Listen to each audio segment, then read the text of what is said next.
Korea ಚುನಾವಣೆಯಲ್ಲಿ Kim Jong Un ಅಧಿಪತ್ಯ 99.93% ಮತಗಳೊಂದಿಗೆ ಮತ್ತೊಮ್ಮೆ ಭರ್ಜರಿ ಜಯ.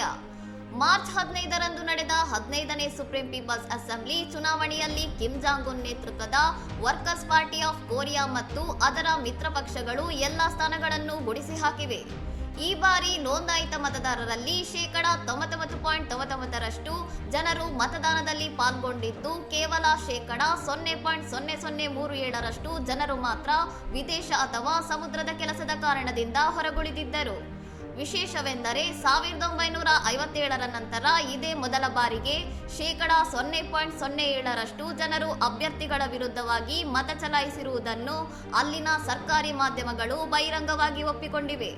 ಪ್ರತಿ ಕ್ಷೇತ್ರಕ್ಕೆ ಒಬ್ಬನೇ ಅಭ್ಯರ್ಥಿ ಕಣಕ್ಕಿಳಿಯುವ ಈ ಪ್ರಕ್ರಿಯೆಯನ್ನು ಹೊರಗಿನ ದೇಶಗಳು ಪ್ರದರ್ಶನ ಚುನಾವಣೆ ಎಂದು ಟೀಕಿಸುತ್ತವೆ. ಕಿಮ್ ಜಾಂಗ್ ಉನ್ ಅವರ ಸಹೋದರಿ ಕಿಮ್ ಯೋ ಜಾಂಗ್ ಕೂಡ ಕಲ್ಲಿಂಗಿಲ್ ಕ್ಷೇತ್ರದಿಂದ ಸುಲಭ ಜಯ ಸಾಧಿಸಿದ್ದಾರೆ.